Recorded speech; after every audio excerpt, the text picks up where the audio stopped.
ബിസ്മില്ലാഹിർ റഹ്മാനിർ റഹീം. ആരാണ് റബ്ബ്? നമ്മുടെ നാഥനായ അല്ലാഹു ആരാണ്? അവനെക്കുറിച്ചുള്ള ചിന്തയും അറിവും നമ്മുടെ മനസ്സുകളിൽ തളം കെട്ടി നിൽക്കാൻ എന്താണ് മാർഗം? പരിചയമുള്ള അറിഞ്ഞ റബ്ബിനെ ഏതൊക്കെ വിധത്തിൽ സ്തുതിക്കണം? ആ സ്തുതിയുടെ രൂപങ്ങളും ഭാവങ്ങളും അതിൻ്റെ തിയറിയും പ്രാക്ടിക്കലും എങ്ങനെയൊക്കെ, ഇത്തരം വിഷയങ്ങളാണ് നാം ചർച്ച ചെയ്തുകൊണ്ടിരിക്കുന്നത്, ഇവിടെ പഠനം നടത്തിക്കൊണ്ടിരിക്കുന്നത്. ഇത് വലിയ ഒരു അനുഗ്രഹമായിട്ട് പ്രിയപ്പെട്ട സഹോദരന്മാർ മനസ്സിലാക്കണം. ഇതൊരു ചെറിയ കാര്യം അല്ല. നിങ്ങളൊക്കെ ഇവിടെ വന്നെത്തിയതും ഏകദേശം 1 മണിക്കൂർ അല്ലെങ്കിൽ 3/4 മണിക്കൂർ സമയം ഈ പള്ളിയുടെ അകത്ത് നിങ്ങൾ വന്നെത്തി ഇവിടെ ഇരിക്കുമ്പോൾ ഈ ഇരുത്തം വെറുതെയാവുകയില്ല. എന്തിനാണ് നിങ്ങൾ ഇവിടെ വന്നിരുന്നത്? റബ്ബിൻ്റെ വചനത്തിൻ്റെ ഉൾക്കാമ്പുകൾ ആസ്വദിക്കാനും അനുഭവിക്കാനും സാധിക്കുമോ എന്ന് നോക്കിയിട്ട് മാത്രം. എനിക്കുറപ്പുണ്ട്, ഇപ്പോൾ ഇവിടെ സ്ഥിരമായി വന്നുകൊണ്ടിരിക്കുന്ന, അതും ദീർഘദൂര ഭാഗങ്ങളിൽ നിന്ന് വന്നുകൊണ്ടിരിക്കുന്നവരുണ്ട്. അവർക്കൊരു നിയ്യത്തേ ഉള്ളൂ, ഇവിടെ വേറെ കഥയും തമാശയൊന്നുമില്ല. ഒരു നിയ്യത്ത് മാത്രമേ ഉള്ളൂ. എന്താണത്? അള്ളാഹു മാനവകുലത്തോട് സംസാരിച്ചത്, അള്ളാഹു ഉടമസ്ഥനായ നാഥൻ അടിമകളായ നമ്മോട് സംസാരിച്ചത് ഖുർആനിലൂടെയാണ്. റബ്ബിൻ്റെ സംസാരമായതുകൊണ്ടു തന്നെ സാധാരണ ബുദ്ധികൾക്ക് അങ്ങനെ ഉൾക്കൊള്ളാൻ പറ്റുന്ന പരുവത്തിലല്ല അതിലെ വചനങ്ങൾ. ഇതിന് ഖൗലൻ സഖീല എന്നാണ് ഖുർആൻ തന്നെ പറഞ്ഞത്. ജിന്നിനെയും ഇൻസിനെയും ദയനീയമായി പരാജയപ്പെടുത്തുന്ന വാക്ക് എന്നാണ്. ഭാരമേറിയ വാക്ക്. ഭാരം എന്ന് പറഞ്ഞാൽ 30 ജുസുകളുള്ള മുസാഹഫ് ചുമക്കാൻ ഒത്തിരി ഭാരമൊന്നുമില്ല. അതൊരു ആന്തരികമായ അല്ലെങ്കിൽ ആലങ്കാരികമായ പ്രയോഗമാണ് ആ ഭാരം. അപ്പോൾ അത് പ്രവാചകന്മാരിലൂടെയാണ് അത് പഠിച്ചറിയേണ്ടത്. പ്രവാചകന്മാരുടെ വിയോഗശേഷം നബിമാർ അവസാനിച്ചതിൻ്റെ ശേഷം പിന്നെ ആ ദൗത്യം നബിമാരുടെ അനന്തരാവകാശികളായ ആലിമുകളിൽ നിന്നാണ് പിന്നെ അത് പഠിക്കേണ്ടത്. അത് പഠിച്ചറിയണം, ഉൾക്കൊള്ളണം എന്ന ഒറ്റ നിയ്യത്ത് അതാണ് നിങ്ങൾക്കുള്ളത്. അതുകൊണ്ട് ഇത് വേസ്റ്റ് ഇടപാടല്ല. ഈ 1 മണിക്കൂർ ഇന്നത്തെ രാത്രി മുഴുവൻ നിങ്ങൾ ആരാധനകൾ കൊണ്ട് സജീവമാക്കുന്നതിനേക്കാൾ മഹത്വം ഈ 1/4 മണിക്കൂറിനുണ്ട് എന്നല്ല, അതിനപ്പുറമുണ്ട്. وَتَعَلُّمُ مَسْأَلَةٍ وَاحِدَةٍ مِنْ هَذَا الْعِلْمِ.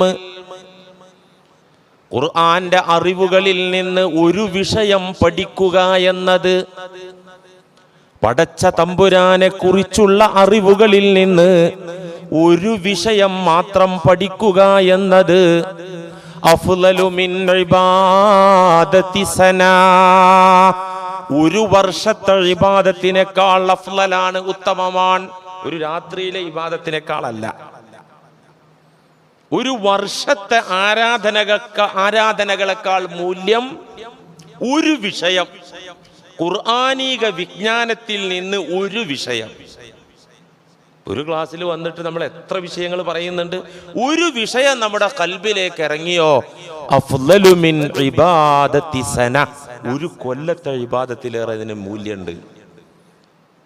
കാരണം എന്തുകൊണ്ടെന്നാൽ ഇത് ബിഹാദൽ ഇൽമി തഹിയൽ അഅമാലു വൽ ഇബാദാത്ത്, ഈ ഇൽമു കൊണ്ടാണ് ഇബാദത്ത് ജീവിക്കുന്നത്. ഇബാദത്ത് ചത്ത ഇബാദത്താണ് ഭൂരിഭാഗവും. ചത്ത നിസ്കാരാണ് കൂടുതലും, ചത്ത നോമ്പാണ് കൂടുതലും, ചത്ത ഹജ്ജാണ് അധികവും. ജീവൻ ഉണ്ടാകുന്നത് ഈ ഖുർആനീക ജ്ഞാനത്തിൽ നിന്നാണ്. അത് ജീവസുറ്റതാകുന്നത്, അത് ചലനാത്മകമാകുന്നത്, അതൊരു വിശ്വാസിയെ സ്വാധീനിക്കുന്ന കർമ്മമാകുന്നത് ഈ ഇൽമിന്റെ ജീവൻ കൊണ്ട് മാത്രമാണ്.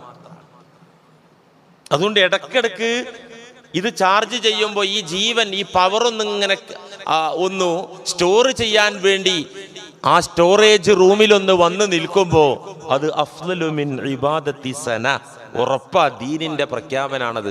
ഒരു കൊല്ലത്തെ ഇബാദത്തിനേക്കാൾ മഹത്വമാണ്. മഹാന്മാര് സ്വഹാബത്തിനോട് ചോദിച്ചല്ലോ, നിങ്ങളെ മരണം അടുത്ത മിനിറ്റിലാണ് എന്ന് നിങ്ങൾക്ക് വിവരം കിട്ടിയാൽ, ഏത് ഒരു മിനിറ്റ് കഴിഞ്ഞാൽ നിങ്ങൾ മരിക്കും എന്ന് നിങ്ങൾക്ക് അറിവ് കിട്ടിയാൽ നിങ്ങൾ എന്താ ചെയ്യുക? നമ്മളോട് ചോദിച്ചാൽ നമ്മൾ പറയാ പുള്ളനൊന്നും കൂടി പോയി ഒന്ന് കാണും, അല്ലെങ്കിൽ കെട്ടിയോളോടൊന്ന് പൊരുത്തപ്പെടിക്കും, കുറെ അടിച്ചിട്ടൊക്കെ ഉണ്ട്. ഇങ്ങനെയൊക്കെ പല കാഴ്ചപ്പാടും ഉണ്ടാവുമല്ലോ. മഹാന്മാരായ സ്വഹാബത്ത് അടക്കമുള്ള മഹാന്മാര് ഈ ചോദ്യത്തിന് ഉത്തരം പറഞ്ഞാൽ എന്താ അറിയോ? ആ ഒരു മിനിറ്റ് കൊണ്ട് അള്ളാഹുവിന്റെ ഖുർആനിൽ നിന്ന് എന്തെങ്കിലും ഒരു വിഷയം കൂടി പഠിക്കാൻ ശ്രമിക്കും. അപ്പൊ അമല് ചെയ്യാൻ നേരമില്ലല്ലോ, അമല് ചെയ്യാൻ നേരം വേണ്ട, അതന്നെയാണ് വലിയ അമല്. അപ്പൊ ആലോചിച്ച് നോക്കൂ നിങ്ങൾ ഇതിന്റെ മഹത്വം. ഇന്നത്തെ വിശ്വാസികളിൽ ഭൂരിഭാഗവും നിസ്കാരമറിയുന്നവരാണ്. പണ്ടത്തേതിനേക്കാൾ നിസ്കാരത്തിന് താല്പര്യമുള്ളവരാണ്, പള്ളികളിൽ വരുന്നവരാണ്. ഒന്നും വേണ്ട, ഇവിടെ ഇപ്പോൾ കുറേ മധ്യവയസ്കന്മാർ ഇരിക്കുന്നുണ്ട് എൻ്റെ മുന്നിൽ, ഈ നാട്ടുകാർ. നിങ്ങളെ ചെറുപ്പകാലത്ത് മൂവാറ്റുപുഴ ഈ ചന്തപ്പള്ളിക്കകത്ത് മഗ്രിബ് നിസ്കാരത്തിന് ഇത്ര ആളുണ്ടായിരുന്നോ ഇല്ലേ? അപ്പൊ പറയും ഉസ്താദെ ആനുപാതികമായിട്ട് ജനസംഖ്യ വർദ്ധിച്ചിട്ടുണ്ട്. അല്ല, അന്നത്തെ ജനസംഖ്യ വെച്ചിട്ട് തന്നെ നോക്ക്, നിസ്കാരത്തിന് ആള് കൂടുതലുണ്ട്, തർക്കല്ലേ അത്. എൻ്റെ നാട്ടിൽ എല്ലായിടത്തും അറിവിൽ അങ്ങനെയാണുള്ളത്.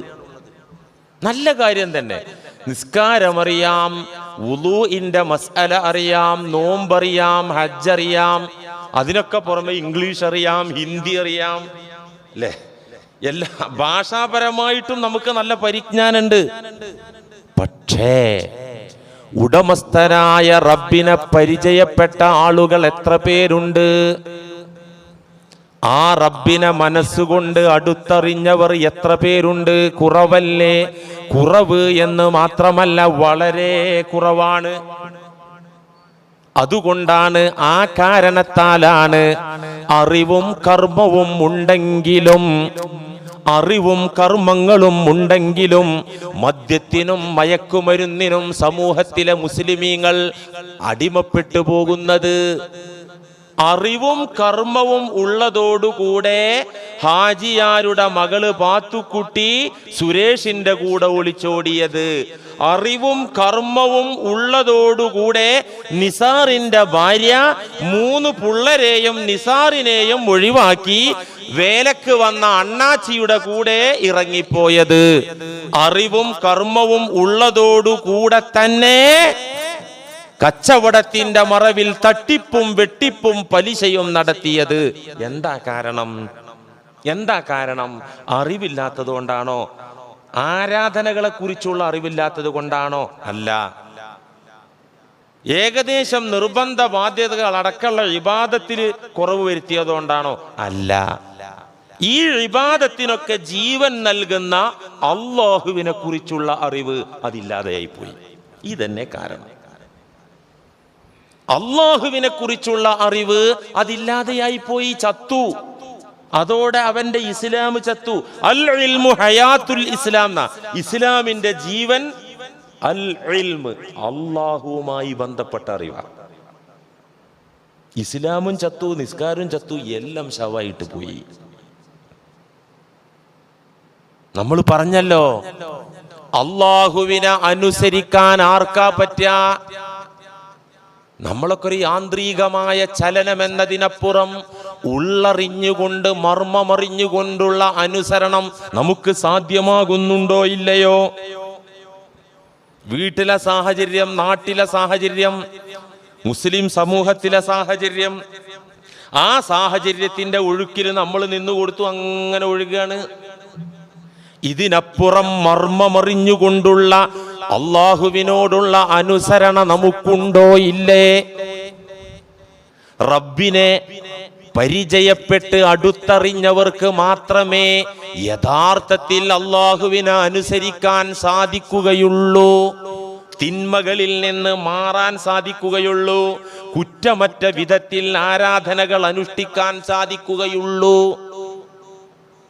അല്ലെങ്കിൽ ഒരിക്കലും സാധിക്കൂല. ആദ്യം വേണ്ട വഴലെന്താണ്? ആദ്യത്തെ വഴലെന്താണ്? നിസ്കാരം പഠിപ്പിക്കല്ല, വുളുവിന്റെ മസാല പഠിപ്പിക്കാനല്ല.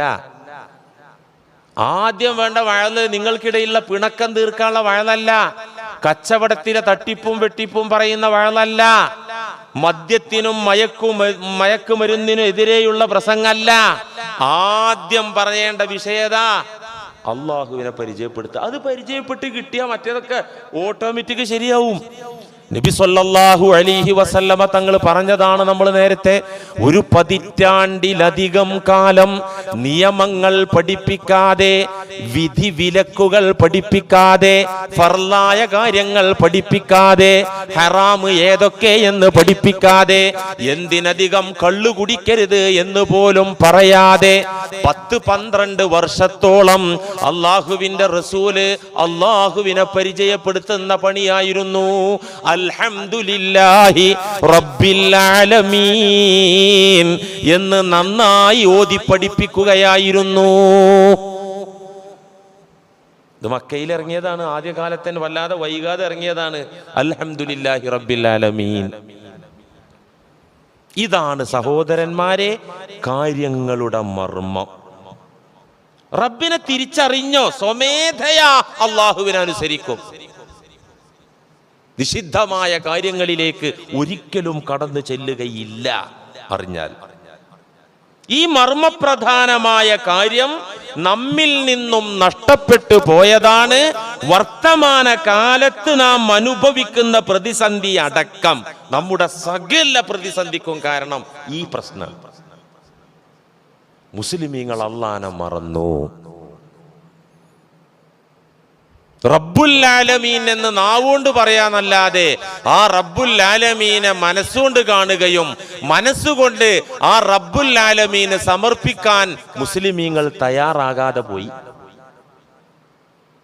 ഇതാണ് ഇപ്പോ ഈ നടക്കുന്ന പ്രതിസന്ധിക്കടക്കം കാരണം. അതെ, വിശുദ്ധ ഖുർആനിലൂടെ അള്ളാഹു പറയുന്നുണ്ടല്ലോ, യാ അയ്യുഹല്ലദീന ആമനൂ ഇൻ തൻസുറുല്ലാഹ യൻസുർകും വയുസബ്ബിത് അഖ്ദാമകും. അല്ലയോ വിശ്വസിച്ച സമൂഹമേ,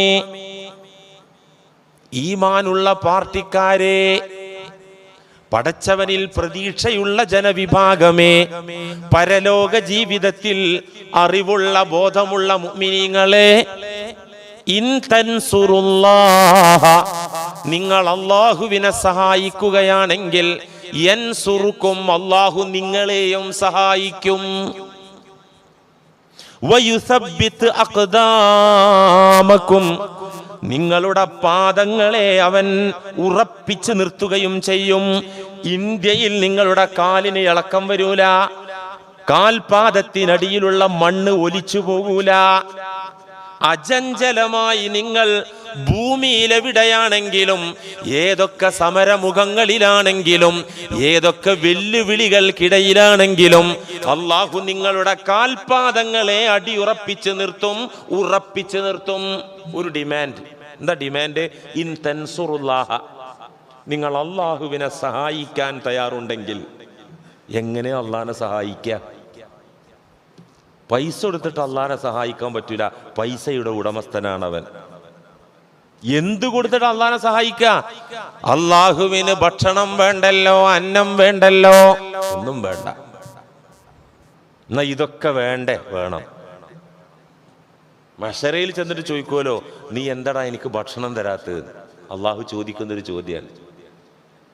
എടാ, ഞാൻ വിശന്ന് പൊരിഞ്ഞ സമയത്ത് നീ എന്റെ വിശപ്പ് കാണാതെ പോയത്, എന്നെ ഭക്ഷിപ്പിക്കാതിരുന്നത് എന്തുകൊണ്ട്? ഈ അടിമ അള്ളാനോട് തിരിച്ചു ചോദിക്കും, യാ റബ്ബി അന്ത റബ്ബുൽ ആലമീൻ അന്ത റസ്സാഖുൽ ഇബാദ്. ഈ ലോകങ്ങളെയൊക്കെ പടക്കുകയും നിയന്ത്രിക്കുകയും ചലിപ്പിക്കുകയും ചെയ്ത നാഥൻ, എല്ലാവർക്കും അന്നം കൊടുത്ത റാസിഖായ നാഥൻ, നിനക്ക് വിശക്കുകയോ നിനക്ക് ഞാൻ ആഹാരം തരികയോ? അതെങ്ങനെ നടക്ക റബ്ബേ? അള്ളാഹു പറയും, ഞാൻ പടച്ച എൻ്റെ പരമദരിദ്രനായ ഒരു ഫക്കീർ പട്ടിണി കിടന്നു, നീ അത് അന്വേഷിച്ചില്ല, അതെൻ്റെ പട്ടിണിയായിരുന്നു, എൻ്റെ പട്ടിണിയായിരുന്നു. ഞാൻ നഗ്നനായിരുന്നു. എൻ്റെ ഫക്കീറിന് ഉടയാടയില്ലാതെ വസ്ത്രമില്ലാതെ പെരുന്നാൾ ദിനം വന്നപ്പോ എല്ലാവരും പുതുപുത്തൻ കോടികൾ അണിഞ്ഞ് പള്ളിയിലേക്ക് സന്തോഷത്തോടെ വന്നപ്പോ അയലത്തെ മമ്മദിന്റെ മക്കൾക്ക് പുത്തൻ കോടി പോയിട്ട് പഴകി ദ്രവിച്ച വസ്ത്രങ്ങളായിരുന്നു ഉണ്ടായിരുന്നത്. നീ അങ്ങോട്ട് എന്തുകൊണ്ട് തിരിഞ്ഞു നോക്കിയില്ല? നീ എനിക്കെന്തുകൊണ്ട് വസ്ത്രം തന്നില്ല? അള്ളാഹുവിനൊന്നും ആവശ്യമില്ല. പക്ഷെ അള്ളാഹനെ സഹായിക്കൽ എങ്ങനെയാണ്? അള്ള പറയാണ്, അള്ളാഹനെ നിങ്ങൾ സഹായിച്ചാൽ അള്ള തിരിച്ച് സഹായിക്കും. എവിടെ സഹായിക്കും? എവിടെ സഹായിക്കും? എവിടെ സഹായിക്കും? ഖബറിൽ സഹായിക്കുന്ന അല്ല, എവിടെയും അള്ളാന്റെ സഹായം ഉണ്ട്. അതല്ലേ വേണ്ടത് നമുക്ക്? നമ്മളെ തൊഴിലിടത്തിൽ അള്ളാന്റെ സഹായം വേണം. വേണ്ടേ? തൊഴിൽ ചെയ്യുന്നതിനിടയിൽ ഒന്ന് കാല് വഴുതി വീണാ പോരെ? പൊട്ടേണ്ട ഭാഗം പൊട്ടിയാ പോരെ? ഇല്ലേ? എവിടെ അള്ളാന്റെ സഹായമല്ലേ വേണ്ടത്? അത് കിട്ടാനിൻ തൻസുറുല്ലാഹ്, നിങ്ങൾ അള്ളാഹുവിനെ സഹായിക്കണം. എങ്ങനെ അള്ളാഹിനെ സഹായിക്കുക? എങ്ങനെ നമ്മൾ അള്ളാഹിനെ സഹായിക്കുക? അള്ളാഹുവിനെ അറിയേണ്ട വിധത്തിൽ അറിഞ്ഞ് മാനിക്കേണ്ട വിധത്തിൽ മാനിക്കുക. ഇതന്നെ. മാനിക്കാൻ പറ്റണമെങ്കിൽ അറിയണം. ആദ്യം അറിഞ്ഞതിനോടെ ആദരവും ബഹുമാനവും അതിന്റെ മഹത്വം അനുസരിച്ചുള്ള പെരുമാറ്റം ഉണ്ടാവുള്ളൂ. അതിനെ അറിയൽ നിർബന്ധമാണ്. പടച്ച തമ്പുരാനെ അറിയേണ്ട വിധത്തിൽ അറിഞ്ഞിട്ട് അവന് വകവെച്ച് കൊടുക്കേണ്ട സ്ഥാനം മനസ്സിൽ ആര് വകവെച്ചു കൊടുത്തുവോ അവർ അള്ളാഹുവിനെ സഹായിച്ചു. ഈ സൃഷ്ടികളെ പടച്ചൊക്കെ ഈ കുത്തി പറയാനല്ല, ബാക്ക് സീറ്റ് പൊക്കിയിട്ട് പള്ളിയിൽ 5 നേരം വന്നിട്ട് കിടക്കാനല്ല. എന്തിനാ? എന്നെ അറിയാൻ. ഇതാണ് അള്ളാഹു പറഞ്ഞത്. അപ്പൊ അള്ളാഹുവിനെ അറിയേണ്ട ക്രമത്തിൽ അറിഞ്ഞിട്ട് എന്നിട്ട് അവന് കൊടുക്കേണ്ട സ്ഥാനം കൊടുക്കുക. ഇതാണ് അള്ളാഹുവിനോട് ചെയ്യാനുള്ള സഹായം. അങ്ങനെ ചെയ്താൽ യൻസുർക്കും, നിങ്ങൾ അള്ളാഹു സഹായിക്കും. ഇപ്പോ ഇന്ത്യയിലെ മുസ്ലിമീങ്ങളെ അള്ളാഹു കൈവിട്ടിരിക്കുന്നു. കൈവിട്ടു. ഞാൻ വെറുതെ പറയല്ല, ഖുർആൻ തെളിവ് വെച്ചിട്ടാ പറയുന്നത്. ഇന്ത്യയിലെ മുസ്ലിമീങ്ങളെ അള്ളാഹു തൽക്കാലം കൈവിട്ടിരിക്കുന്നു. നല്ല വ്യക്തികളൊക്കെ അള്ളാഹു കെയർ ചെയ്ത് കൊണ്ടുണ്ടാവും.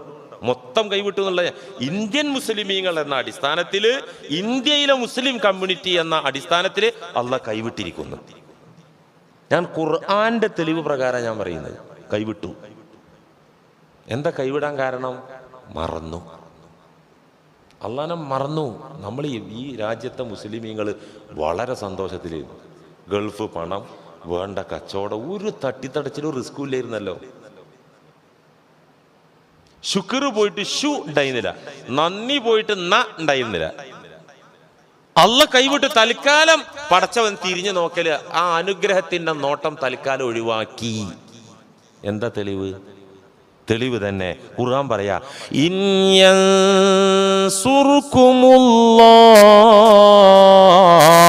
ഫലാ ഗാലിബ ലക്കും ഇൻയൻസുർകുമുല്ലാഹ് ഫലാ ഗാലിബ ലക്കും. വിശുദ്ധ ഖുർആൻ.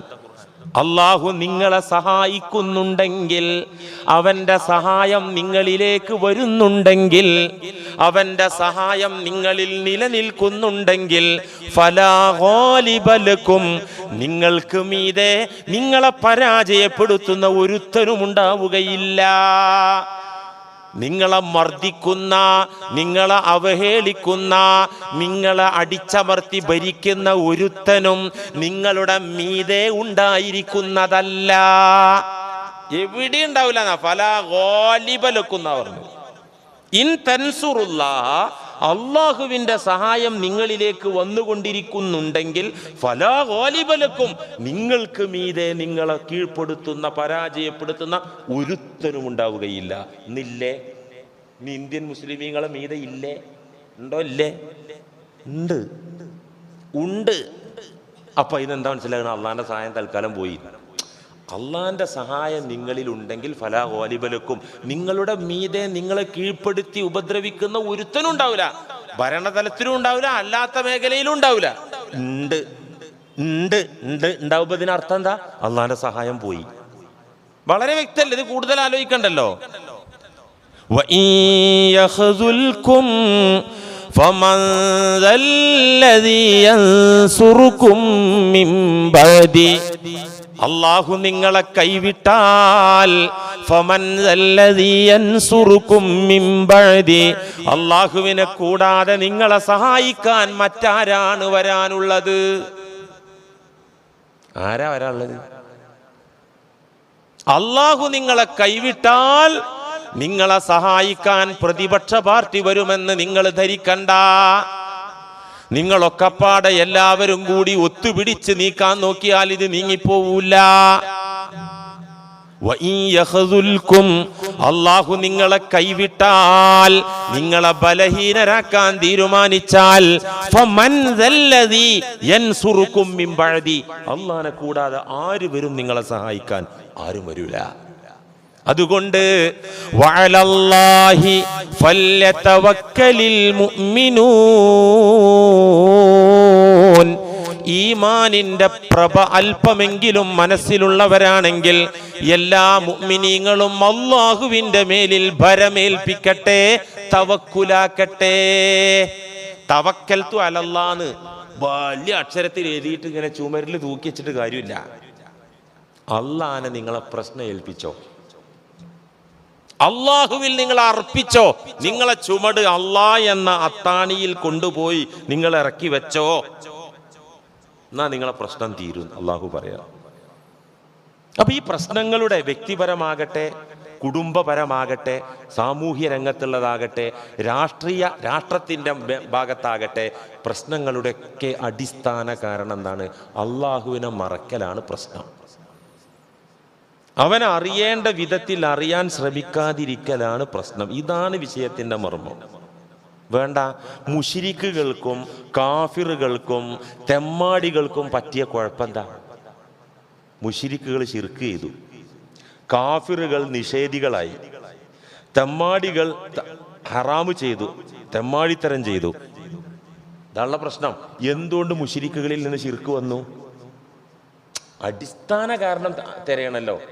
വയറുവേദനയാണെന്ന് പറഞ്ഞിട്ട് പെയിൻ കില്ലർ മെഡിസിൻ അടിക്കല്ലോ വേണ്ടത്.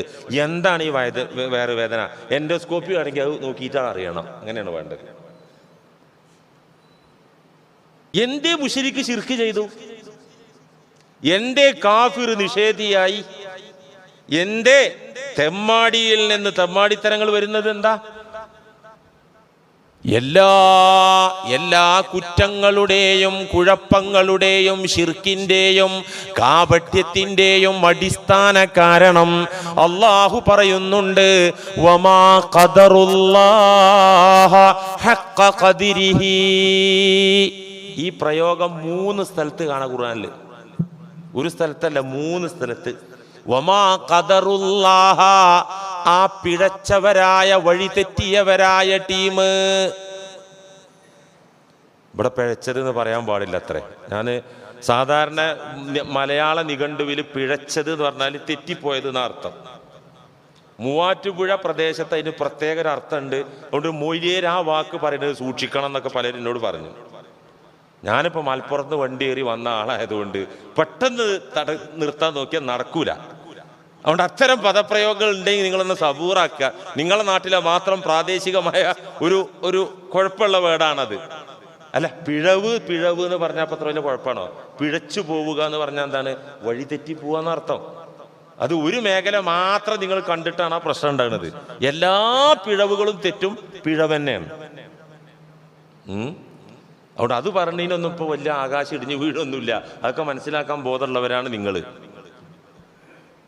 വമാ ഖദറുല്ലാഹ ഹഖ്ഖ ഖദ്രിഹി, അല്ലാഹുവിനെ മാനിക്കേണ്ട വിധം അവർ മാനിക്കുന്നില്ല, പരിഗണിക്കേണ്ട വിധം അവർ പരിഗണിക്കുന്നില്ല, മനസ്സിലാക്കേണ്ട വിധം മനസ്സിലാക്കി സ്ഥാനം നൽകേണ്ട വിധം സ്ഥാനം നൽകുന്നില്ല. ഇതാണ് മുശ്രിക്കിനും കാഫിറിനും തെമ്മാടിക്കും പറ്റിയ കുഴപ്പം. കള്ളു കുടിച്ചതല്ല കുഴപ്പം, വ്യഭിചരിച്ചതല്ല കുഴപ്പം, അല്ല അല്ല. അങ്ങോട്ട് എത്തിച്ച കാരണം എന്താണ്? വമാ ഖദറുല്ലാഹ ഹഖ്ഖ ഖദ്രിഹി, അല്ലാഹുവിന് കൊടുക്കേണ്ട സ്ഥാനം കൊടുത്തില്ല, അല്ലാഹുവിനെ പരിഗണിക്കേണ്ടതുപോലെ പരിഗണിച്ചില്ല. ഇതന്നെ പ്രശ്നം. എല്ലാ തെറ്റിന്റെയും തിന്മയുടെയും കാരണം അതാണ്. ആർക്കാ അള്ളാഹിനെ പരിഗണിക്കേണ്ട വിധത്തിൽ പരിഗണിക്കാൻ പറ്റുക? ആർക്കാ സാധിക്കുക? അള്ളാഹുവിനെ അറിയേണ്ട വിധത്തിൽ അറിഞ്ഞവർക്ക് തന്നെ സാധിക്കുള്ളൂ, അല്ലാത്തവർക്ക് അതിന് സാധ്യമല്ല. അതുകൊണ്ട് റബ്ബിനെ അറിയാ, അതാണ് അൽഹംദുലില്ലാഹി റബ്ബിൽ ആലമീൻ. അറിയുകയും സമർപ്പിക്കുകയും ചെയ്യാ. ഈ രണ്ട് മെസ്സേജാ ഇതിലുള്ളത്. റബ്ബുൽ ആലമീൻ എന്നുള്ളത് റബ്ബുൽ ആലമീനെ പരിചയപ്പെടുക, അൽഹംദുലില്ലാ എന്നുള്ളത് സമർപ്പണവും. റബ്ബിനെ പരിചയപ്പെടുക, സമർപ്പിക്കുക, ഈ രണ്ട് കാര്യമാണ് അൽഹംദുലില്ലാഹി റബ്ബിൽ ആലമീൻ എന്ന ആയത്തിലുള്ളത്. അൽഹംദുലില്ലാ സമർപ്പണവും, റബ്ബുൽ ആലമീൻ എന്നത് പടച്ചവനെ കുറിച്ചുള്ള അറിവുമാണ്. പടച്ചവനെ അറിയേണ്ട ക്രമത്തിൽ അറിഞ്ഞിട്ട് പേടിക്കേണ്ട വിധത്തിൽ പേടിച്ചാൽ പിന്നെ ആ മനുഷ്യൻ ആരെയും പേടിയുണ്ടാകൂല, ഒന്നിനെയും പേടിയുണ്ടാകൂല. ആ മനുഷ്യനെ എല്ലാം പേടിക്കുകയും ചെയ്യും എന്നാണ് നബി സല്ലല്ലാഹു അലൈഹി വസല്ലമ പറഞ്ഞത്. മൻ ഖാഫല്ലാഹ, ഒരാൾ അള്ളാഹുവിനെ അറിയേണ്ട വിധം അറിഞ്ഞ് പേടിക്കേണ്ട കോലത്തിൽ പേടിച്ചു. മൂർഖം പാമ്പിനെ, പുലിയെ പേടിക്കണ പേടിയല്ല, ആദരവിന്റെ പേടി, ജാഗ്രതയുടെ പേടി, തഖ്വയുടെ പേടി, ബഹുമാനത്തിന്റെ പേടി, അളമത്തിന്റെ ഭയം. ഇത് ഏതൊരു വ്യക്തിക്ക് റബ്ബിനോടുണ്ടോ, ഖാഫഹു കുല്ലു ശൈ, അവനൊന്നും പേടിയുണ്ടാവില്ല, അങ്ങനെ തന്നെ പറഞ്ഞത്. അള്ളാഹുവിന്റെ ആത്മമിത്രങ്ങൾ ലാ ഖൗഫുൻ അലൈഹിം, അവർക്ക് പേടി എന്ന സാധനം ഇല്ല എന്നാ. അതിന് നമുക്ക് ഇങ്ങനെ അർത്ഥം വെക്കാൻ പറ്റുമോ? കോൺഗ്രസിനെ പേടിയില്ല, BJP-നെ പേടിയാണെന്ന് അർത്ഥം വെക്കാൻ പറ്റുമോ? അങ്ങനെ ഉണ്ടോ? പിണറായി വിജയനെ പേടിയില്ല, നരേന്ദ്രമോദിനെ പേടിയാണ്, അങ്ങനെ അർത്ഥം വെക്കാൻ പറ്റുമോ? അള്ളാഹുവിന്റെ ആത്മമിത്രങ്ങൾ, പടച്ചവനെ അറിഞ്ഞ അടുത്ത ആൾക്കാര് ലാ ഖൗഫുൻ അലൈഹിം, ഭയം എന്ന് പറയുന്ന സാധനം അവർക്ക് ഇല്ല. ആരെയും പേടിയില്ല. ഭരണാധിക അവനെ എല്ലാ വസ്തുവും പേടിക്കുന്ന പറഞ്ഞു. ജനങ്ങൾ മാത്രല്ല, മനുഷ്യർ പേടിക്കും, ജിന്നുകൾ പേടിക്കും, വിഷസർപ്പങ്ങൾ പോലും പത്തിത്താഴ്ത്തി കൊടുത്തില്ലേ നബി സല്ലല്ലാഹു അലൈഹി വസല്ലമ തങ്ങളുടെ പ്രിയ സഖാക്കൾക്ക്, ശിഷ്യന്മാരായ സ്വഹാബത്തിന്. ഉഖബത്ത് ഇബ്നു ആമിർ റളിയല്ലാഹു അൻഹു ആഫ്രിക്കൻ വൻകരയിൽ ചെന്നിട്ട് പറഞ്ഞു, കാട്ടിൽ കയറിയിട്ട് പറഞ്ഞു, ഒറ്റ വിളിച്ചു പറച്ചിലാണ്, അല്ലയോ ഹിംസ്ര ജന്തുക്കളെ, പിടിമൃഗങ്ങളെ, പുലികളെ, കടുവകളെ, ഇഴജന്തുക്കളായ വിഷസർപ്പങ്ങളെ, നിങ്ങൾ ഈ മേഖലയിൽ നിന്നൊന്ന് ഒഴിഞ്ഞു തരണം. ഇവിടെ നിങ്ങളെ പടച്ചു പോറ്റുന്ന, ഞങ്ങളെ പടച്ചു പോറ്റുന്ന ഈ പ്രപഞ്ചത്തിന്റെ നാഥന്റെ വെളിച്ചം, ഇവിടെ ഒരു പുതിയ നാഗരികതയ്ക്ക് ഞാൻ തറയിടാൻ പോവാണ്. ഉഖബത്ത് ഇബ്നു ആമിർ റളിയല്ലാഹു അൻഹുവിന്റെ പ്രസംഗം. സ്വഹാബിയാണ്. സ്വഹാബത്തൊക്കെ ലോകത്തിന്റെ ഉരുണ്ട ഭൂമിയിലെ പല ഭാഗത്തേക്കും പോയില്ലേ. ആ കാട്ടിൽ കയറിയിട്ട് ഇതാണ് വിളിച്ചു പറഞ്ഞപ്പോ പാമ്പുകൾ പത്തി താഴ്ത്തിട്ട് ഇങ്ങനെ ഒന്നായിട്ട് ഇറങ്ങിപ്പോവാണ് ആ പ്രദേശത്തുനിന്ന് മുഴുവൻ. ചരിത്രത്തിൽ കൃത്യമായ രേഖ ഉണ്ട്, വെറുതെ പറയല്ല. ഖാഫഹു കുല്ലു ശൈ, എല്ലാ വസ്തുക്കളും റബ്ബിനെ അറിഞ്ഞ മനുഷ്യനെ, അറിഞ്ഞ് റബ്ബിനെ പേടിക്കേണ്ട വിധത്തിൽ പേടിച്ച മനുഷ്യനെ ഖാഫഹു കുല്ലു ശൈ, എല്ലാ വസ്തുക്കളും പേടിക്കുക തന്നെ ചെയ്യും. ഇഷ്ടം പോലെ ചരിത്രമുണ്ട്. ഇപ്പൊ ചരിത്രം കഥ പറയാൻ നിന്നാൽ തീരൂല. ഹാറൂൻ റഷീദ് ചക്രവർത്തിയുടെ കാലം, അദ്ദേഹം ഇറാഖിലെ ഭരണാധികാരി ഹാറൂൻ റഷീദ്, നിങ്ങൾ കേട്ടിട്ടുണ്ടാവും. അദ്ദേഹത്തിന്റെ കാലത്ത് ജീവിച്ച ആളാണ് മഅറൂഫുൽ ഖർഖി എന്ന പ്രസിദ്ധനായ ജ്ഞാനി. പ്രസിദ്ധന്മാരായ ജ്ഞാനികളൊക്കെ ഭരണാധികാരികളുടെ പ്രതിപക്ഷത്തുണ്ടായിരുന്നത്, അല്ലാതെ അവരെ വാലാട്ടിയിട്ട് എച്ചില് കഴിക്കുന്ന ടീമായിരുന്നില്ല. ഇമാമിങ്ങളൊക്കെ അതെ, മദ്ഹബിന്റെ 4 ഇമാമിങ്ങളെ കേട്ടിട്ടില്ലേ? ഇവരൊക്കെ ജയിൽവാസം അനുഭവിച്ചവരാ.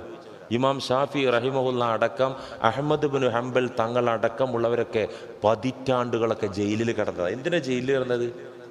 നാട് ഭരിക്കുന്ന ഭരണാധികാരികൾ, അത് മോഡിയല്ല, മുസ്ലിം രാജാക്കന്മാർ. അവരെ വിമർശിച്ച കാരണത്താൽ പല ഇമാമിങ്ങളും അന്ത്യശ്വാസം വലിച്ചതുപോലും കാരാഗ്രഹത്തിൽ കടന്നിട്ടാണ്. ജയിലിൽ കടന്നിട്ട് വഫാത്തായ മഹാന്മാരാണ് നമ്മുടെ ഇമാമിങ്ങൾ.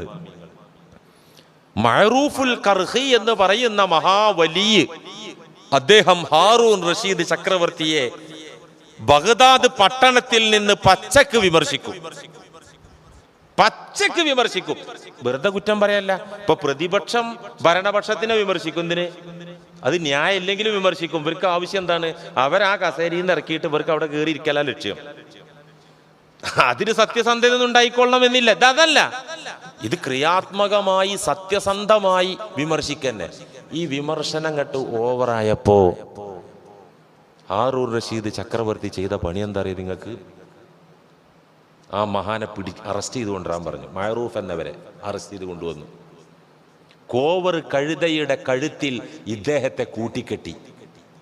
കോവർ കഴുത പറഞ്ഞാൽ വെറും കഴുതയല്ല, പകുതി കുതിരയും പകുതി കഴുതിയും കൂടിയ ജന്തുവാണ്, ശങ്കരയിനാണ്. അതാണ് കോവർ കഴുത. ഇതിന്റെ കഴുത്തില് മഹാനായ മഅറൂഫുൽ ഖർഖി എന്ന് പറയുന്ന പ്രസിദ്ധ ജ്ഞാനിയെ കൂട്ടിക്കെട്ടി. എന്നിട്ട് എന്താ ചെയ്യുന്ന വെച്ചാല് ഈ കോവർ കഴുതയുടെ പിറകിൽ നിന്നിട്ട് ചാട്ടവാറ് കൊണ്ട് പ്രഹരിക്കുക, അടിക്കുക. എന്താ അവിടെ സംഭവിക്കുക? എന്ത് സംഭവിക്കും അവിടെ? ഈ അടിയൊക്കെ കൊണ്ടിട്ടും ലം യതഹറക്, കോവർ കഴുത നിന്നോടൊന്നും അനങ്ങിയില്ല. അടി കൊള്ളുന്ന ഭാഗത്തെ കാലൊന്നും പൊക്കുന്നല്ലാതെ അനങ്ങിയില്ല. അല്ലെങ്കിൽ ഒരേ അടി അടിച്ചാൽ അത് ഓടുന്നത് എന്തുവാണ്? അനങ്ങിയില്ല. കാരണം എന്താ? എൻ്റെ ഇവിടെ ബന്ധിപ്പിക്കപ്പെട്ടത് പടച്ചോനറിയുന്ന ആളാണെന്ന് കഴുതക്ക് അള്ളാഹു വിവരം കൊടുത്തു തന്നെ. അള്ളാഹുവിനെ അറിയേണ്ട വിധം അറിഞ്ഞ് പേടിക്കേണ്ട വിധം പേടിച്ചിട്ടുണ്ടെങ്കിൽ കഴുതക്ക് പോലും അള്ളാഹു തിരിച്ചറിവ് കൊടുക്കും. അനങ്ങിയില്ല. അപ്പൊ ഹാറൂൻ റഷീദ് ചക്രവർത്തി എന്താ ചെയ്തത് വെച്ചാല്, ഇനിയിപ്പോ എന്താ അവനെ ചെയ്യാ? ഇനി പിടിച്ച് ജയിലിലിടുക. എന്നാൽ ഈ വിമർശനം കേൾക്കില്ല. അവിടെ കിടന്നങ്ങനെ പറഞ്ഞോട്ടെ, തടവുകാരല്ലേ കേൾക്കുള്ളൂ. പിടിച്ചിട്ട് ബഗ്ദാദിലെ ജയിലിൽ, സെൻട്രൽ ജയിലിൽ അടച്ചു. നേരം വെളുത്തപ്പോ ബഗ്ദാദിന്റെ ഗാർഡനിൽ അവിടെ ഒരു പൂന്തോട്ടം ഉണ്ടായിരുന്നു. ആ പൂന്തോട്ടത്തിലുണ്ട് രാവിലെ ഇങ്ങനെ സുബഹി നിസ്കാരം കഴിഞ്ഞിട്ട് ആള് ഇങ്ങനെ മലർന്നിങ്ങനെ കിടക്കുന്നുണ്ട്. ജയിലിൽ സാധനത്തിനെ കാണാനുമില്ല. പട്ടാളക്കാർ പറഞ്ഞു, മഹാരാജാവേ, ഞങ്ങൾ ഉറങ്ങിയിട്ടില്ല, പൂട്ടാണെങ്കിൽ പൊളിച്ചിട്ടില്ല. ഇച്ചങ്ങാതി നേരം വെളുത്തപ്പോഴേക്കിന് ഗാർഡനിൽ ബുസ്താനിലാണല്ലോ ഉള്ളത്. ഹാറൂൻ റഷീദ് ചക്രവർത്തിയോട് പിടിച്ചുകൊണ്ടൊരു ചങ്ങാതിനെ പിടിച്ചുകൊണ്ടുവന്നു. എങ്ങനെയാടാ നീ ഇവിടെ എത്തിയെന്ന് ചോദിച്ചു. എങ്ങനെ നീ എങ്ങനെ ഇവിടെ എത്തിയെന്ന് ചോദിച്ചു. നീ എങ്ങനെ ജയിലിൽ നിന്ന് പുറത്തു വന്നു ചോദിച്ചു. എന്നെ ജയിലിലാക്കിയവൻ തന്നെയാണ് ജയിലിൽ നിന്ന് പുറത്തേക്കും കൊണ്ടുവന്നത്. ജയിലിലാക്കിയവൻ തന്നെയാണ് ജയിലിൽ നിന്ന് പുറത്തേക്കും കൊണ്ടുവന്നത്. കണ്ടോ? അപ്പൊ ജയിലിലാക്കിയപ്പോഴും റബ്ബിനെ കാണുന്നത്. അവന് പുറത്തു വരവ് പ്രയാസമില്ല. അപ്പൊ പിന്നെ ഹാറൂൻ റഷീദ് ചക്രവർത്തി പറഞ്ഞു, ഇവൻ പറയേണ്ടത് പറഞ്ഞോട്ടെ, അവനെ തൊടണ്ട. കാരണം അവനെ തൊട്ടാൽ നമുക്ക് ബുദ്ധിമുട്ടാവും. കാരണം അത്രയൊക്കെ വെളിവ് ആർക്കുണ്ടായിരുന്നു? ഒരു വെറും മോഡിയൊന്നും ആയിരുന്നില്ല, അല്ലെങ്കിൽ ഒരു സൽമാൻ രാജാവൊന്നും ആയിരുന്നില്ല. ആര്? ഹാറൂൻ റഷീദ് ചക്രവർത്തി. വിട്ടേക്കാൻ പറഞ്ഞു. ഒന്നും വേണ്ട, നമ്മുടെ ഇന്ത്യയുടെ ചരിത്രം നോക്കുക. ഇന്നത്തെ ഇന്ത്യയിലെ മുസ്ലിമീങ്ങളെ ഭരണകൂടത്തിന് ഒരു പേടിയില്ല. ഇല്ല. മുസ്ലിം നേതൃത്വത്തെയും പേടിയില്ല. നേതൃത്വത്തിനെ പേടിയുണ്ടെങ്കിൽ ഇവരിങ്ങനത്തെ തീരുമാനം എടുക്കൂലല്ലോ. നിങ്ങളൊന്ന് ആലോചിച്ച് നോക്കി, മുത്തലാഖിന്റെ കേസ് ആദ്യം വന്നു. എന്താവശ്യത്തിന് അതൊക്കെ കൊണ്ടുവന്ന്? ഇവിടെ ഈ സമൂഹത്തിൽ എല്ലാവരും മുത്തലാഖ് ഇല്ലെന്നവരാണോ? ഈ ചൊല്ലുന്നുണ്ടെങ്കിൽ തന്നെ ഇസ്ലാമിന്റെ നിയമം പണ്ഡിതന്മാരൊക്കെ പറഞ്ഞു കൊടുക്കുന്നുണ്ട്, തെറ്റാണ്. പൊതുവെ തൊലാഖ് നല്ലതല്ല, മുത്തലാഖ് കടുത്ത ഹറാമാണ്. ദേശം മൂക്കത്ത് ചുണ്ടി കയറിയിട്ട് നിങ്ങൾ വിളിച്ചു കൂവരുത്, അങ്ങനെ പറയാൻ പറ്റുന്ന സംഗതിയല്ല. സമൂഹത്തിൽ വളരെ കുറവ്. എന്നിട്ടോ ഒരാൾ പറഞ്ഞ ക്രിമിനൽ കുറ്റം, അവനെ പിടിച്ചിട്ട് ജയിലിലാക്കുക, എന്നിട്ട് ആ പെണ്ണിന് നഷ്ടപരിഹാരം കൊടുക്കണം. ഇങ്ങനത്തെ തല തിരിഞ്ഞ ഓരോ തീരുമാനങ്ങൾ ഈ ഉമ്മത്തിനെ അവഹേളിക്കുക, പരമാവധി ഉപദ്രവിക്കുക, ഇതന്നെ ലക്ഷ്യം. നേതൃത്വത്തിനും പേടിയില്ല. അന്ന് ആലിമീങ്ങൾ പറഞ്ഞു, ഇത് ഞങ്ങളൊരു ശരീഅത്തിന്റെ ഒരു നിയമമാണ്, തെറ്റാണെങ്കിലും ഒരാൾ മുത്തലാഖ് ചൊല്ലിയ ബന്ധം വേർപെട്ടു, നിങ്ങളില്ല എന്ന് പറഞ്ഞിട്ട് കാര്യമില്ല. വിവരം അറിയിച്ചു, സെൻട്രൽ ഗവൺമെന്റിന് വിവരം കൊടുത്തു. തിരിഞ്ഞു നോക്കിയോ? ഒരു വെറും പേപ്പറുടെ നിലവാരം പോലും അതിന് കണ്ടോ? ആ അപേക്ഷക്ക് ഇല്ല. മുസ്ലിമീങ്ങളെ ഭരണകൂടത്തിന് പേടില്ല, നേതൃത്വത്തിനും പേടില്ല. എന്നാ പൂർവീകരങ്ങനല്ല, അവരെ പേടിച്ചിരുന്നു. ഭരണകൂടം മുഴുവൻ പേടിച്ചിരുന്നു. എല്ലാ അലവലാതി ഭരണകൂടവും മുൻഗാമികളെ, നമ്മുടെ പൂർവീകരെ, ഇന്ത്യയിലെ നമ്മുടെ നായകന്മാരെ പേടിച്ചിരുന്നു. ഇന്നും പേടിക്കണില്ലേ? ഞാനൊരു ഉദാഹരണത്തിന് പറഞ്ഞോട്ടെ. ആരാണ് സുൽത്താനുൽ ഹിന്ദ്? ഇന്ത്യയുടെ ചക്രവർത്തി ആരാ? ഗാന്ധിജി അല്ല, നെഹ്റു അല്ല. ഇന്ത്യയുടെ സുൽത്താന ഇന്ദിരാഗാന്ധി അല്ല, നരേന്ദ്രമോദി അല്ല, ഖാജ മുഈനുദ്ദീൻ ചിശ്തി അൽ അജ്മീരി. ഏത് ഭരണാധികാരി അവിടെ പോവാത്ത? മോഡി പോയില്ലേ? അജ്മീറിൽ പോയില്ലേ? പോയി. ഞാൻ കണ്ടതാണ്. ഞാൻ നേരിട്ട് കണ്ടതല്ല, TV സ്ക്രീനിലൂടെ കണ്ടതാണ്. മുൻ കോൺഗ്രസും പ്രധാനമന്ത്രിമാരൊക്കെ പോയിട്ടുണ്ട്. അതിന്റെ മുമ്പ് മുഗൾ ചക്രവർത്തിമാര്, ബ്രിട്ടീഷുകാർക്ക് മുമ്പ് ഇന്ത്യ ഭരിച്ചിരുന്ന മുഗൾ സാമ്രാജ്യം മുഴുവൻ, അതിലൊരുപാട് അലവലാദികൾ ഉണ്ടായിരുന്നു. അക്ബർ ചക്രവർത്തിയെ പോലത്തെ ദീൻ ഇലാഹി എന്ന് പറഞ്ഞ സ്വന്തം മതം ഉണ്ടാക്കിയ ദുഷ്ടനായിരുന്നു അയാള്. മുഗൾ ചക്രവർത്തിമാരെല്ലാവരും നല്ലവരൊന്നും ആയിരുന്നില്ല. അവരൊക്കെ അജ്മീർ ഖാജ മുഈനുദ്ദീൻ ചിശ്തി സുൽത്താനുൽ ഹിന്ദിന്റെ അടുക്കൽ പോകാത്ത, അദ്ദേഹത്തെ ആദരിക്കാത്ത ആരുമില്ല. അക്ബർ ചക്രവർത്തിക്ക് മക്കളുണ്ടായിരുന്നില്ല. മക്കൾ ജനിക്കും, ഒന്നുകിൽ അബോർഷൻ ആകും, അല്ലെങ്കിൽ പിറന്ന ഉടനെ മരിക്കും. ഒരുപാട് മക്കള് ജനനത്തോടെ മരിച്ചപ്പോ ഒരു കുഞ്ഞിക്കാല് ഇങ്ങനെ കാണുക എന്നല്ലാതെ ഒരു കുഞ്ഞിനെ വളർത്താൻ കിട്ടാതെ വന്നപ്പോ അദ്ദേഹം ഡൽഹിയിൽ ഉണ്ടായിരുന്ന സൂഫി വര്യനായ സലീം ചിശ്തി എന്ന് പറഞ്ഞ മഹാനോട് സങ്കടം പറഞ്ഞു. എന്താ ദൈവം എന്നെ ഇങ്ങനെ പരീക്ഷിക്കണത്? ദൈവവിശ്വാസിയാണ്, പക്ഷെ ഒരു പ്രത്യേക മോഡൽ ദീനിലാഹിയാണ് പുള്ളിയുടേത്. എന്താ എന്നെങ്ങനെ പരീക്ഷിക്കണത്? അപ്പോൾ സലീം ചിശ്തി എന്ന് പറഞ്ഞ മഹാത്മാവ് പറഞ്ഞു കൊടുത്തു, അക്ബർ, താങ്കളല്ല ഇന്ത്യയുടെ ചക്രവർത്തി. അല്ല, ഇന്ത്യയുടെ ചക്രവർത്തി ഖാജ മുഈനുദ്ദീൻ ചിശ്തിയാണ്. അദ്ദേഹം മന്തി ഉറങ്ങുന്നത് അജ്മീറിന്റെ മണ്ണിലാണ്. അവിടെ പോയിട്ട് അള്ളഹാനോട് പ്രാർത്ഥിക്കുക, എന്നാ കിട്ടുന്നതാണ്. ഇത് ചിലര് മനസ്സിലാക്കും, ഇതിപ്പോ മൊയ്ലിയർ പറഞ്ഞ് ഖുറാഫാത്തിലേക്ക് എത്തില്ല. ഇതിന്റെ ആവശ്യമുണ്ടോ? ഈ ജാറങ്ങളിലൊക്കെ പോയിട്ട് ദുആ ചെയ്യുക, അതൊക്കെ ഖുറാഫാത്തല്ലേ? അല്ല, ന്യായമായ ചോദ്യമാണ്. അത് ചോദിക്കണം. നിങ്ങൾ ഡൗട്ട് ക്ലിയർ ചെയ്ത് പോകണം. കുഞ്ഞുങ്ങളില്ലെങ്കിലും അമ്പുറത്ത് പോയിട്ട് അള്ളഹാനോട് ദുആ ചെയ്യുക. അവിടെ ചെന്നിട്ട് ആ ഷെയ്ഖിനോട് ദ്വാരക്കല്ല, അവിടെ ചെന്ന ആ മണ്ണിനോട്, മൺകൂനയോട്, ആ പൊക്കി കെട്ടിയ ഖബറിനോട് ദ്വാരക്കല്ല. അത് ശിർക്കന്നെ, ഒരു തർക്കൂല്ലേ. അവിടെ ചെന്ന് റബ്ബിനോട് പ്രാർത്ഥിക്കുന്നതിൽ പ്രത്യേകിച്ച് വല്ല കാര്യം ഉണ്ടോ? പഠിക്കുമ്പോ എല്ലാം പഠിക്കണ്ടേ? ഉണ്ടോ? വിശുദ്ധ ഖുർആൻ പറയുന്നുണ്ട്, നിങ്ങൾ ചുമ്മാ ദുആ ചെയ്യും പോലെയല്ല, അള്ളാഹു ഇഷ്ടപ്പെടുന്നവരുടെ ഹളറത്തിൽ, സവിധത്തിൽ, അവരുടെ അടുത്ത് നിന്ന് ദുആ ചെയ്താൽ അള്ളാഹു ഉത്തരം തരുമെന്ന് വിശുദ്ധ ഖുർആൻ. അങ്ങനെ ഉണ്ടോ? ഉണ്ട്. സൂറത്ത് ആലു ഇമ്രാന്റെ 37, 38, 39 എടുത്ത് വായിച്ചു നോക്ക്. എന്തായാലും പ്രമേയം. മഹാനായ സക്കരിയ നബി അലൈഹിസ്സലാം, കേട്ടിട്ടില്ലേ? ആ നബിയുടെ പേര് കേട്ടിട്ടില്ലേ? ഇല്ലേ? സക്കരിയ നബി മറിയം ബീവിയുടെ അരികിൽ ചെന്ന് നോക്കുമ്പോ കാണുന്ന കാഴ്ച എന്താ? സീസണിൽ കിട്ടാത്ത പഴങ്ങളൊക്കെ ഉണ്ട് മുന്നിൽ. ഇപ്പൊ ചക്ക ചക്കയുടെ സീസണിലല്ലേ കിട്ടുള്ളൂ, മാങ്ങയുടെ സീസണിലേ കിട്ടുള്ളൂ. ഇന്നൊക്കെ കിട്ടുട്ടോ. അത് ഈ വിഷടിച്ചിട്ട് ഇങ്ങനെ സൂക്ഷിച്ചാൽ 6 മാസം കഴിഞ്ഞ് ഇറക്കും. അത് നമുക്ക് കഴിച്ചാൽ തന്നെ അറിയാം, സീസൺ ഓഫായി കഴിഞ്ഞാൽ ശരിയല്ല എന്നറിയാം. ഓരോ പഴത്തിനും ഓരോ സീസൺ ടൈമുണ്ട്. അൺസീസൺ സമയത്ത് എല്ലാ പഴങ്ങളും എവിടെ? മറിയം ബീവിയുടെ മുന്നില്. സക്കരിയ നബി അലൈഹിസ്സലാം ചോദിക്കുകയാണ്, ഖാല യാ മറിയമു അന്നാ ലകി ഹാദാ ഖാലത് ഹുവ മിൻ ഇൻദില്ലാഹ്. മറിയമോ, എവിടുന്ന ഇതൊക്കെ?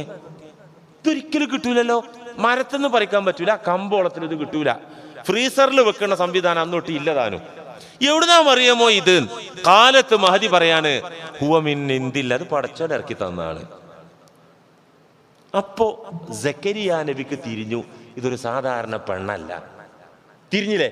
തിരിഞ്ഞപ്പോ സക്കരിയ നബി എന്താ ചെയ്തറിയോ?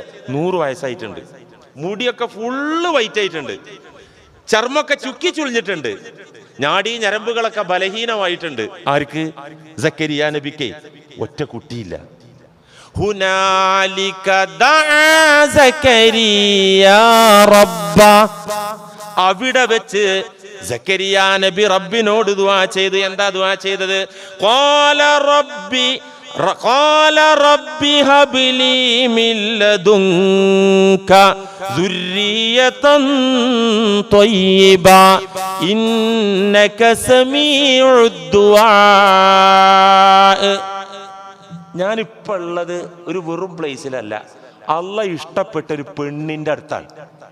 അള്ളാഹു ഇത് ദ്വാരക്കണ ആളാരാ? നമ്മളെ പോലത്തെ ആളല്ല. ആരാ ദ്വാരക്കണ ആള്? ഏതോ പടു ദ്വാരന്നാൽ തെളിവല്ല എന്ന് പറയാ അല്ലേ? അബൂജാഹിൽ പലതും പറഞ്ഞിട്ടുണ്ട്, അത് ഖുർആനിലുണ്ട്. അതുപോലെ ഫിറോൻ പലതും പറഞ്ഞിട്ടുണ്ട്, ഖുർആനിലുണ്ട്. വെച്ചിട്ട് നമുക്ക് തെളിവായിട്ട് പറയാൻ പറ്റുമോ? പറ്റൂല. ഇതാരാ? സക്കരിയ നബിയാണ്. സക്കരിയ നബിക്ക് മനസ്സിലായി, ഞാനൊരു സാധാരണ പെണ്ണിന്റെ മുന്നിലല്ല, അള്ളാഹ് പൊരുത്തപ്പെട്ട കറാമത്തുള്ള പെണ്ണിന്റെ മുന്നിലാണ് എന്ന് ബോധ്യപ്പെട്ടപ്പോൾ അവിടെ വെച്ച് ദ്വാരക്കാണ്. പടച്ചോനെ, ഈ വാർദ്ധക്യത്തിലെത്തോളം എനിക്ക് കുട്ടികളെ കിട്ടിയില്ല, ഞാൻ ഇവിടെ വെച്ച് നിന്നോട് ചോദിക്കാം, താ റബ്ബേ. ഉത്തരം അപ്പ കണ്ടു. അടുത്ത നിമിഷം അള്ളാഹു മലക്കുകളെ വിട്ടു. അടുത്ത ആയത്താന്നാണ് പറയുന്നത്, ഞാൻ ഓതാൻ സമയമില്ലാത്തതുകൊണ്ട് ഞാൻ അത് ഓതി പറയുന്നില്ല. മലക്കുകളെ വിട്ടിട്ട് പറഞ്ഞു, ഇന്നാ നുബശ്ശിറുക ബിഗുലാമിൻ ഇസ്മുഹു യഹ്യ. യഹ്യ പേരും പറഞ്ഞു കൊടുത്തു. പേര് പിന്നെ ജനിച്ചിട്ട് 10 മാസം ഗർഭകാലം കഴിഞ്ഞിട്ട് ജനിച്ചിട്ട് എന്നാക്കി അപ്പ പറഞ്ഞു കൊടുത്തു അള്ളാഹു പേര്. ഞാൻ നിനക്കൊരു ആൺകുട്ടിനെ തരാൻ തീരുമാനിച്ചിട്ടുണ്ട്, അവന്റെ പേര് യഹ്യയാണ്. അതാണ് യഹ്യ നബി അലൈഹി സ്വലാം. കിട്ടാണ്ടായ കാരണം എന്താ? എന്താ കിട്ടാണ്ടായ കാരണം? ദ്വാരുന്നു. എവിടുന്ന് ദ്വാരുന്നു? പള്ളി കയറുന്നതായിരുന്നാ കിട്ടും, കിട്ടൂല എന്നല്ല, അതിലേറെ പവറുണ്ട് അള്ളാഹ് പൊരുത്തപ്പെട്ടവരെ മുന്നിൽ വെച്ചിട്ടുള്ള ദുആ. അപ്പൊ സലീം ചിശ്തി പറഞ്ഞു കൊടുത്തു. ആരോട് പറഞ്ഞു കൊടുത്തു? അക്ബർ ചക്രവർത്തിയോട് പറഞ്ഞു കൊടുത്തു, കുട്ടികൾ ചെറുപ്പത്തിൽ മരിക്കുകയാണെങ്കിൽ കുഴപ്പമൊന്നുമില്ല, ഇന്ത്യയുടെ സുൽത്താൻ നിങ്ങളല്ല, അജ്മീർ പോയിട്ട് അവിടെ വെച്ച് അള്ളാഹിനോട് ദ്വാരക്ക് കിട്ടും എന്ന് പറഞ്ഞു. ഡൽഹിയിൽ നിന്ന് അജ്മീറിലേക്ക് ചെരിപ്പ് പോലും അണിയാതെ നഗ്നപാതനായി അക്ബർ ചക്രവർത്തി നടന്നുപോയി സിയാറത്ത് ചെയ്തു. സുമാർ ഒരു 500 കിലോമീറ്റർ കാണും. ഞാൻ പോയിട്ടുണ്ട്. ഡൽഹിയിൽ ഫ്ലൈറ്റ് ഇറങ്ങിയിട്ട് ഇന്നോവ കാറ് പിടിച്ചിട്ടാണ്, രാജസ്ഥാനിലാണല്ലോ ഉള്ളത് അല്ലേ, ജയ്പൂരൊക്കെ കഴിഞ്ഞു പോകണല്ലോ, ഒരു 500 കിലോമീറ്ററിന്റെ മുകളിലുണ്ടാവും. ഇത്രയും കിലോമീറ്ററുകൾ കുതിരപ്പുറമൊക്കെ ഒഴിവാക്കിയിട്ട്, വാഹനമൊക്കെ ഒഴിവാക്കിയിട്ട് അക്ബർ ചക്രവർത്തി നടന്നങ്ങോട്ട് പോയി. അവിടെ എത്തിയിട്ട് പറഞ്ഞു, ഞാൻ കള്ളനാണ്, അത് പഠിച്ചവനെ ഇപ്പം നിനക്കും അറിയാം എനിക്കും അറിയാം, എനിക്ക് മകനെ വേണം, കുട്ടി വേണം, ഞാൻ ഇവിടെ വെച്ച് ചോദിക്കുകയാണ്. പിറ്റേ വർഷം ഭാര്യ ഒരു ആൺകുഞ്ഞിനെ പ്രസവിച്ചു. അതാണ് സലീം രാജകുമാരൻ. ചരിത്രത്തിൽ ജഹാംഗീർ ചക്രവർത്തി എന്ന പേരിൽ അറിയപ്പെടുന്ന ആ മോന് അക്ബറിൻ്റെ മോനാണ്. അതുണ്ടാകാൻ കാരണം ഹാജയാണ്. ഹാജയുടെ സവിധത്തിൽ വെച്ചിട്ടുള്ള ദുആണ്. അവിടെ 2 ചെമ്പുണ്ട്, പോയവർക്കറിയാം. ഒരു ബഡാ ചെമ്പ്, ഒരു ചോട്ടാ ചെമ്പും കാണാം. വലിയ ചെമ്പ് അക്ബർ ചക്രവർത്തി ഗിഫ്റ്റ് കൊടുത്താണ്, ചെറിയ ചെമ്പ് ഷാജഹാൻ ചക്രവർത്തി ഗിഫ്റ്റ് കൊടുത്താണ്. ഞാൻ ഇപ്പൊ ചരിത്രം നീട്ടി പറയല്ല. ഈ ഹാജ ആരാ? ഇതൊരു ഇന്ത്യക്കാരനല്ല, ഈ നാട്ടിൽ ജനിച്ചു വളർന്ന ആളല്ല, ഇറാനിലെ ഖുറാസാനിൽ ജനിച്ച മനുഷ്യനാ. 15 വയസ്സിന് മുമ്പേ മാതാപിതാക്കൾ മരിച്ചുപോയി. തികച്ചും അനാഥനായി മുഈനുദ്ദീൻ എന്ന കുട്ടി. മുഈനുദ്ദീൻ എന്ന കുട്ടിയുടെ മനസ്സിൽ ഉടമസ്ഥനായ റബ്ബിനെ അറിയാനുള്ള ആഗ്രഹം നാം വിട്ടു. എൻ്റെ ബാപ്പ പോയി, എൻ്റെ ഉമ്മ പോയി, എനിക്ക് അനന്തര സ്വത്തായി കിട്ടിയതാണെങ്കിൽ ഒരു കൃഷിയിടമാണ്. ആ കൃഷിയിടം എനിക്കിനി വേണ്ട, എനിക്കെൻ്റെ ഉടമസ്ഥന മതി. തീരുമാനമെടുത്തു. ബാപ്പായുടെ സ്വത്ത് അനന്തരം കിട്ടിയ തോട്ടം നാട്ടിലെ ദരിദ്രന്മാർക്ക് വേണ്ടി വഖഫ് ചെയ്ത് സ്വതക്ക ചെയ്തിട്ട് ഇറങ്ങി. ആരിറങ്ങി? മുഈനുദ്ദീൻ എന്ന കുട്ടി ഇറങ്ങി. എവിടുന്ന് ഇറങ്ങി? ഇറാനിലെ ഖുറാസാനിൽ നിന്ന് ഇറങ്ങി. എങ്ങോട്ടിറങ്ങി? പടച്ചോനെ കണ്ടെത്താൻ ഇറങ്ങി. 42 കൊല്ലം യാത്ര ചെയ്തു. എത്ര കൊല്ലം? 42 കൊല്ലം. ഒരു പുരുഷായുസിന്റെ ഭൂരിഭാഗവും യാത്ര ചെയ്തു. ഖുറാസാനിൽ നിന്ന് ഇറങ്ങിയിട്ട് നേരെ പോയത് ഇന്നത്തെ റഷ്യയുടെ ഭാഗമായ ബുഖാറയിലേക്ക്. ഇമാം ബുഖാരിയുടെ നാട്. അന്ന് ഏറ്റവും വലിയ മതകലാലയം ദർസ് നടക്കുന്ന സ്ഥലം ഏത്? ബുഖാറ. അവിടെ പോയിട്ട് അവിടെ നിന്നില്ല. അവിടെ നിന്ന് ഉടനെ തന്നെ യാത്ര തിരിക്കുന്നത് എങ്ങോട്ടാണ്? ബഗ്ദാദിലേക്ക്. ഹിജ്റ 500കളിലാണ് ഷെയ്ഖ് ജീലാനിയുമായി സന്ധിച്ചു ബഗ്ദാദിലെത്തി. ബഗ്ദാദിൽ നിന്നില്ല, ഹാറൂൻ പട്ടണത്തിലെത്തി. ഉസ്മാനുൽ ഹാറൂനി എന്ന് പേരുള്ള ലോകത്ത് അക്കാലത്ത് ഏറ്റവും പ്രസിദ്ധനായ പണ്ഡിതൻ അദ്ദേഹത്തിന്റെ ശിഷ്യത്വം സ്വീകരിച്ചു. ഹാറൂൻ പട്ടണത്തിൽ നിന്നില്ല, അവിടുന്ന് നേരെ സിറിയയിലേക്ക് പോയി. സിറിയയിൽ നിന്ന് വീണ്ടും ഇറാനിലേക്ക് വന്നു. ഇറാനിൽ നിന്ന് വീണ്ടും യാത്ര ഉസ്തുറാബാദിലേക്ക് പോയി. ഉസ്തുറാബാദിൽ നിന്ന് സമർകന്ദിലേക്ക് പോയി. സമർകന്ദിൽ നിന്ന് അഫ്ഗാനിസ്ഥാനിലേക്ക് വന്നു. അഫ്ഗാനിസ്ഥാനിൽ നിന്ന് പാകിസ്ഥാനിലെ മുൽത്താനിലെത്തി. അവിടെ നിന്ന് മക്കയിലേക്ക് പോയി.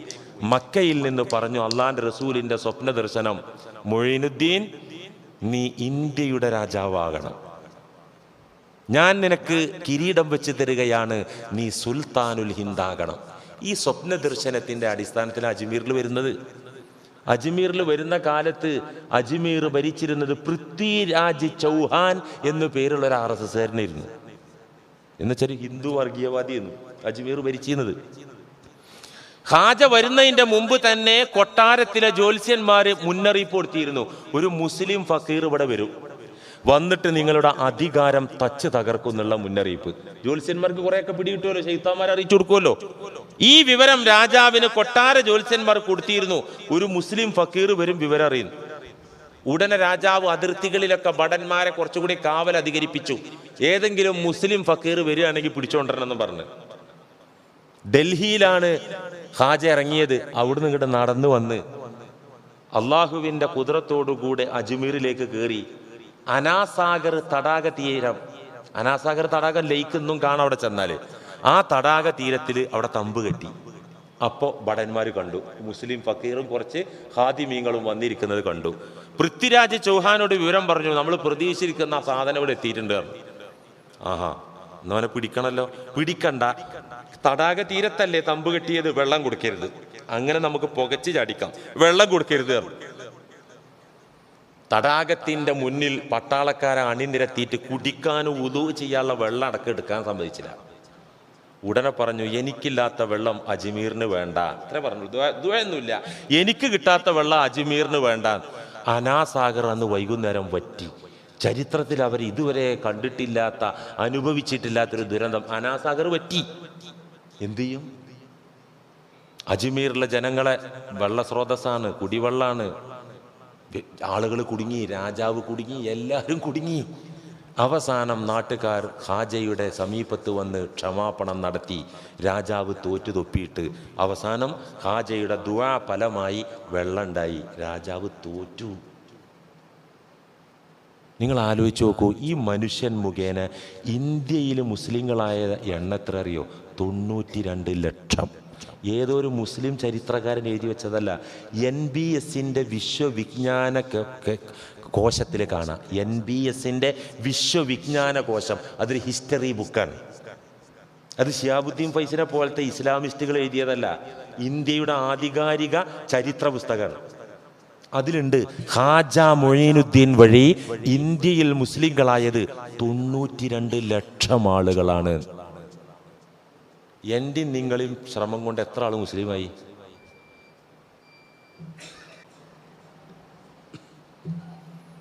മുസ്ലിങ്ങളല്ലാത്ത ചരിത്രകാരന്മാർ രേഖപ്പെടുത്തി വെച്ച കാര്യം 92 ലക്ഷം അമുസ്ലിമീങ്ങൾ മൊയ്നുദ്ദീൻ മുഖേന മുസ്ലിങ്ങളായി. ഇത് വാള് കാണിച്ചിട്ടാണോ? പട്ടാളത്തെ കാണിച്ചിട്ടാണോ? ഇസ്ലാം വാളുകൊണ്ട് പ്രചരിച്ചു എന്നൊക്കെയുള്ള ആരോപണം. ബലാത്കാരത്തിലാണോ? അല്ല. ഇവർ ഓൾറെഡി റബ്ബിനെ അറിഞ്ഞവരാണ്. ആര്? ഈ മഹാന്മാർ. ഖാജ മൊയ്നുദ്ദീൻ ചിശ്തി അടക്കം, ബഖ്തിയാർ കാക്കി ദഹ്ലവി അടക്കം, അതുപോലെ നിസാമുദ്ദീൻ ഔലിയ അടക്കം. അല്ലേ? നിസാമുദ്ദീൻ്റെ പേര് ഇന്ത്യയുടെ നാനാഭാഗത്തും അനൗൺസ് ചെയ്യപ്പെടുകയാണ്. ഒരു ട്രെയിനിന് പേരിട്ടുകൊണ്ട്.